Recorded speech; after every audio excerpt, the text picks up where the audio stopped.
You're listening to Seattle Real Estate Podcast. Welcome back, my friends.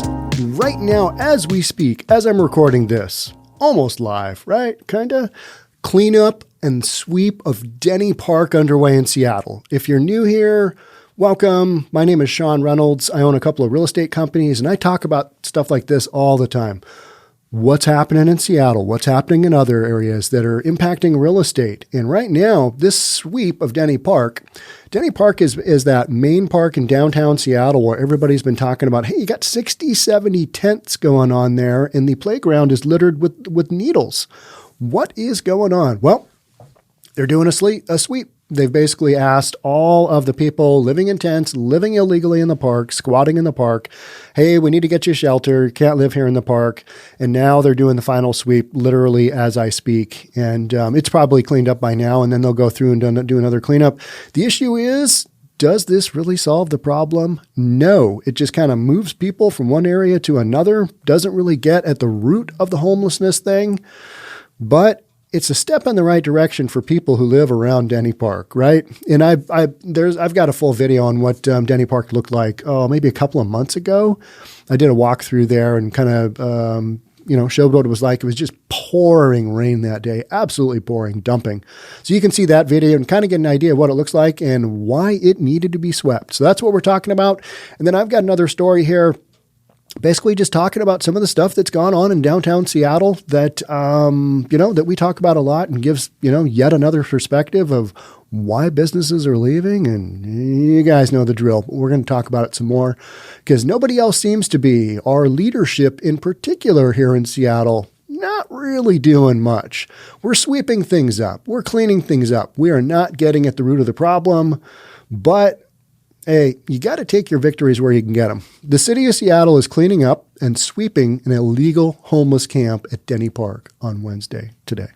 Serious crimes have plagued the park, but over the past few months, people have been connected with services, meaning they're getting housing, whatever it is. They're moving them out. I bet you 80% of the people who left Denny Park didn't go with services. They went to live in another homeless encampment somewhere because most of them turned down services when offered because services, you got to do things like be accountable to not doing drugs, not doing alcohol, living with all those guidelines.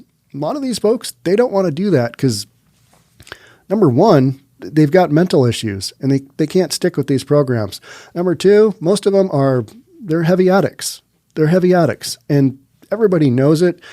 And so often you'll see these sweeps happen and, like we had the Travel Lodge down in Fife. Of the 40 homeless people, like 3 or 4 of them took up offers of, hey, we know you've been in a hotel this last week and I know that's comfortable, but we got to get you to services here. We got to get you to homeless shelter, whatever it is, some kind of different housing. Can't stay at the hotel and not pay anymore. And only 3 or 4 of those folks took up the offer. And even the people that are running these services, they're like, yeah, that's alarming. I think that's alarming was literally the phrase. It's like, people aren't taking us up on these offers because they don't want to live by the rules. And that's the real issue is that you're still going to have these people all over Seattle not living by the rules. They're just going to geographically move a little bit. Got pushed out of Denny Park. Okay, going to go somewhere else. Councilmember Andrew Lewis tweeted he has visited the park at least twice a month since August with Reach, Health One, and JustCare. He has witnessed dozens of Denny campers move out of the park and into shelter, he tweeted. This is the guy that's not really doing anything either. He's just talking about it. He's pointing at, Parks and Rec. He's tweeting. Okay. Advocates for the park hope the cleanup goes smoothly. A lot of people, and I've got a lot of viewers and a lot of listeners that are very close to Denny Park geographically, and they're like, yeah, that needs a real hardcore cleanup. They've got a dumpster in the middle of the park, if that tells you anything. Just an open dumpster. You can put all your stuff in there because that's how much garbage gets left behind by the homeless when they, pick up and don't really move all their stuff. I am really hopeful that it's not just a great solution for folks who are there, but also for the neighbors and citizens and residents that are able to use Denny Park once again, Tim Gatos of Friends of Denny Park said. And there's a number of organizations like Friends of Denny Park that have been trying to take the park back, because this is a park in downtown Seattle that people should be able to take their kids to. You haven't been able to do that because you're kind of afraid of what's going on. You know, you hear stories like crime rings being run out of tents there because they have been in downtown Seattle. We know that. People are getting arrested. Some people argue those living in the park are only being given temporary housing options, okay? But that's kind of the next step. You take that temporary housing options and you keep working it. But unfortunately, the demographic living in Denny Park, I don't think they want to work it. Most of them don't want to work it. Obviously, there are people who are just down on their luck. They've had some circumstances go sideways on them. They need a little bit of help. And those are the people that take temporary housing and try and figure it out. And what a struggle. I don't want anybody to be living outside, especially not in winter during Seattle. That's not where they need to be. And that's why I've been kind of so vocal about, hey, living on the sidewalk in a tent, that's not really being caring for your fellow human being. That's not where they should be. They should have a roof over their heads. So City of Seattle, you got to make something happen. Unfortunately, we're doing far too much reimagining and rethinking for any real action. But hey, we got a sweep here, right? However, Gato says the hope is that the temporary solutions will lead to something more permanent. And that's the way this game goes, is you hope people are able to get some traction and get their lives back in order, because that's what we'd wish for them all. If something happened to me like that, that's what I would hope you would wish for me. Hey, Sean, I hope you get your act together and you're able to overcome life's adversities and get going again. But it's so hard, especially if you've got mental issues where you need to be on medication, something along those lines, or you got heavy addiction issues, especially opioid, very difficult to overcome, very hard to overcome, massive uphill battle. And I think it's just easier for a lot of folks to just kind of say, yeah, I'm just going to live out of a tent and do my thing and just deal with it. And they do. And it's a really tough go. It's a rough go. Seattle police will be on standby to support city departments and service providers as they conduct outreach. So, I've covered a bunch of these sweeps, and yeah, it's sad. It's sad, number one, that people are living in parks in tents. But then again, a bunch of them, that's just kind of where they want to be. They're like, this is where I'm at. This is what I want to do, and this is the lifestyle I want. There's some perfectly healthy people that just like to live in tents as well. But living in a tent during winter in Seattle, that's a tough go. That snowstorm we had here a few weeks ago, not good. 10 inches of snow.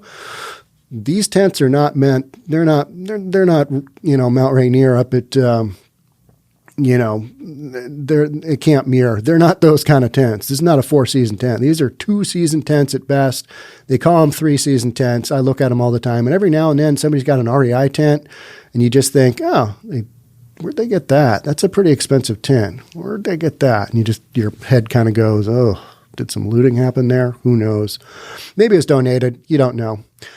Second article here. We're going to kind of go through this. So we've got basically crime reshaping downtown Seattle. What's it leaving in its path? A bunch of vacant commercial buildings. It breaks my heart. COVID-19, crime, reshape Seattle, and leave vacant downtown buildings. And that's been another. I'm going from the homelessness issue to the crime issue, and those are part and parcel of what's going on in downtown Seattle. Denny Park, another example of that. Hey, it got overrun during the coronavirus because nobody would do any sweeps of the camps. Now we are. We got Texas getting rid of that mask mandate. We've got police, when they say that it's become a safety issue, they can go through and clean out the camps, and that's what they usually claim is there's some kind of safety issue. But let's read this one. So on the ground and in the streets, there is a different feel. Businesses sit boarded up. For lease signs dot the windows. COVID-19 pandemic, along with crime, is reshaping the city. Janice Connolly has lived there since she was 15. She said she can hardly recognize her adopted home anymore. And that's the word I get from a lot of people who come here and visit like every now and then, maybe a year, once a year, a couple of times a year. And they'll say, hey, I've been in Seattle for conventions, once a year for the past 5 years, and it's just progressively gotten worse. And now it's to the point where we don't want to play the dodge the human fecal matter on the sidewalk game anymore. We're not down with that. We're going to go to a city that doesn't have that influence, and we're going to take our business there. And so that's literally kind of what's going on. So people they don't recognize their own city anymore. It was vibrant, Connolly said. It was busy, but now it's eerie. Nothing is left. It saddens me. It breaks my heart. And that's how I kind of feel. It's like, Seattle's such a cool town. And yet, right now, it's really struggling. Shops that are still open, like Simple Life Clothing, are struggling because there's not enough people walking around to make their business models viable. That's the bottom line, right? We're missing tourism. We're missing all those people in those high-rise buildings. Are they coming back slowly? Yeah. But man, I don't know if those workers are going to be in the office 5 days a week moving forward. I think it's like 2 tops. And that will happen more and more, especially as we kind of reopen, reemerge from our hunkered down bunkers in our basements. I try to do my best to keep my good mood be positive, said Pamela Morales, owner of Simple Life Clothing. Morales, a native of Peru, said her sales are down 70%. On top of the virus, her store was vandalized and looted last summer. That was right after the whole George Floyd thing, right? Because the best way to get your message across is to bash small business windows and steal their stuff. And that's what happened all across America to the tune of a couple of $1 billion of peaceful protesting. That was their end result. You did a couple of $1 billion worth of damage to a lot of small businesses across the United States. And everybody went, wow, we need to ignore that happening because it's not a good look. That's not us. That's not us. We're not going to do anything about it, but man, that's not us. That's what happened. So business owners like this, they're like, yeah, we got broken into, windows got bashed, and they looted our store, and nobody did anything. And that's why I'm reading this article, because people need to get this message out. Hey, yeah, those inanimate objects you call buildings, they do have impacts on people's lives, right? If I decide to stop, I don't know what my other job would be in the future, Morales said. And in Pioneer Square, one of the hardest hit neighborhoods, business owners are fleeing. I did podcast on Cindio, I don't know, last week before, something like that. And, a startup with local roots. And they basically said, it's too dangerous. Don't want to be here anymore. We got broken into 3 times early on during the pandemic. This is a no-go for us. Can't be in these neighborhoods. Not good. We want to be part of the Seattle tech scene, but we don't want to be a part of it and have our employees get hurt. And that's the real reality of what's going on in Seattle. Last few months have been horrific, Angela Williams, owner of Luigi's. COVID has been awful. Williams' son, Ben, has seen the changes too. We have lost decades of business down here, said Ben Williams. Places that have been here since I was born, and that's very scary. Yeah, you got some old school businesses that are just gone. Owners who are like, yeah, I'm not dealing with this anymore. I am out here. In downtown, at least 155 businesses have permanently closed their doors. Office vacancy is at roughly 11.6%, and it's expected to stay like that for the next few years. In all, there's more than 12 million square feet of office space sitting empty. We've got some tough challenges to face, said John Scholes, president of the Downtown Seattle Association, and he's been as vocal as anybody on, hey, we got to get some changes going on here because otherwise downtown Seattle, it's not going to be economically viable for businesses to be here. After what Scholes calls a decade of extreme growth, there's been a major shift since the pandemic. Companies moved to a work-from-home model with 350,000 or more, basically half of the city's jobs located downtown. At least 70% of those workers are no longer coming in to their traditional workplace, and they're certainly not coming in 5 days a week, right? So we got these things going on. We've got these temporary sweeps of the homeless encampments, which are temporary solutions. Businesses understand that because just like at Cal Anderson Park, homeless will go right back there, set up camp, and we'll do another sweep in 6 months, something like that, right? I mean, there's no real enforcement here of what's going on. And so businesses look at that and go, okay, you put the crime on top of the homelessness situation. Don't really want to have my business involved in that kind of an environment. There's an impact to small business and the people who work in small business, Scholes said. Those are folks who are residents throughout the city, throughout the region, who, if they are not getting a paycheck, they're not bringing it back to those neighborhoods to spend it in Ballard, Federal Way. So there's a ripple effect here. That's the obvious ripple effect. If people aren't getting a paycheck, they don't have the finances to run their own family. And so when you bash a window, when you loot a store, it's impacting that business's ability to stay in business. And that's where this massive disconnect over this past summer and spring and up until even now down in Portland, they're still going for it. You know, the peaceful protesters with their hammers bashing out windows so ever peacefully, they're still going for it. And this is the impact. People in those businesses, they're closing up shop. Their employees, they're not spending it in their Portland neighborhoods either.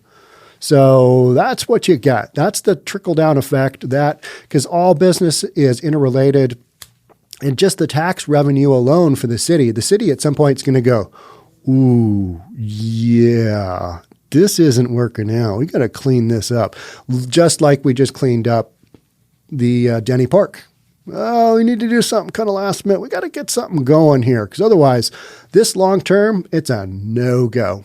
But it takes a lot because big city like Seattle doesn't move very quickly, especially with leadership that doesn't really have any incentive to move quickly because they don't really care.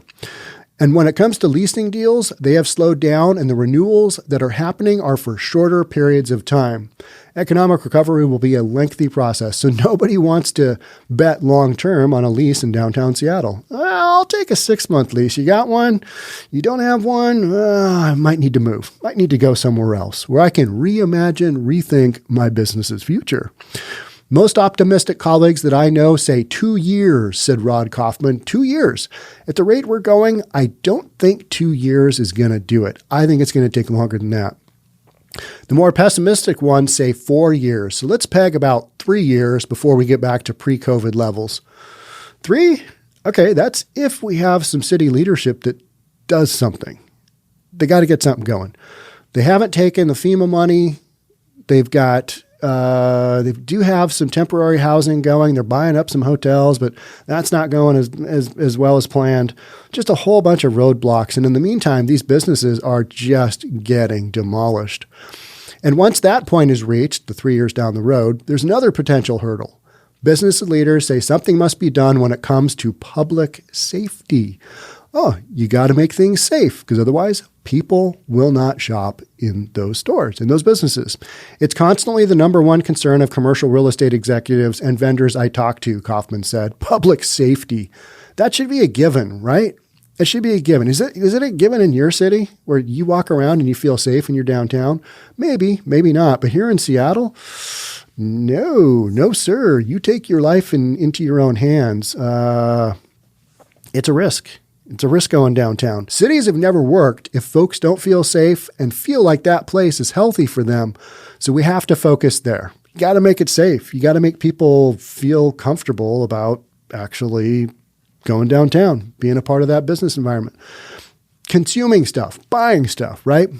Until vacancy rates come down, expect to see less in the way of new construction. All right, that's a pretty obvious one. But construction, especially commercial construction, takes so long. You're still going to have a bunch of that go on no matter the demand right now, because I talk about the inelasticity of the supply and demand curve of real estate, especially commercial. That takes years and years to square away because it just takes so long to bring a project to fruition, right? During booming years, we'd see about 5 million new square feet come online. That won't happen for a while. Here's the line I like. Meantime, Bellevue, where I am, is faring well with vacancy rates right around 7%. So we've got low vacancy rates. It takes a little bit to get spaces rented, but and big spaces, those are starting to get rented again just because companies are like, all right, we're through the worst of this, we think, we hope. Texas certainly seems to think so, right? Just did a podcast on that. No more masks needed. We don't need masks. It's what we're doing in Texas. But here in Bellevue, our commercial real estate market is doing better than Seattle by far because we just don't have the homelessness issue. We don't have the public safety issue. We don't allow homelessness to pervade our parks. We don't allow that stuff. We don't allow crime to go just rampant. We don't allow that. We don't allow the peaceful protests to become unpeaceful. We lock that stuff down. Lock it down and you're okay. Seattle, you're getting what you paid for, which is you got a lot of stuff going on that's going to take you a long time to kind of get out from underneath. 3 years? It's hard to imagine Seattle being this way for 3 years, but it's probably going to take that long. You're going to have to get some leadership in there willing to take a risk and do something that's maybe not politically, the right ideology right now, but you got to do something because otherwise you're just going to be dealing with this and we're going to look like, worse than California at some point. That's no good. Can't have that. But, it is what it is for right now. And I will keep covering it right here on the Seattle Real Estate Podcast. So thanks again for being with me here. Kind of some stories that lead together here. You got a homeless encampment sweep out, and a lot of people say, those people have nowhere else to go. Well, that's the city's job, is to kind of find them a place to go and to help them out, get them to that next level where they're able to put their lives back together and get a permanent roof over their head. But that's kind of not what we're doing here in Seattle. We're just letting people live willy-nilly wherever they want. That's a no-go. And at the same time, that kind of stuff is wildly impacting downtown Seattle because it's just one of the things. The homelessness issue is just one of the things, along with public safety, and not enough people working in the big high-rises anymore. Just, it's not a thing. They're not doing it. And businesses have said, hey, we may not be back for a while. So stick with me here on the Seattle Real Estate Podcast because this is a storyline that I'll keep talking about because a lot of folks aren't talking about it because it's not politically where we want to be. Seattle, not a good look. Let's not talk about it. Let's just reimagine. We'll rethink and hope it gets better. I'm going to talk about it right here, Seattle Real Estate Podcast. Thanks for being here. Thanks for being part of the podcast. I'll catch up with you guys soon. Talk soon. Bye.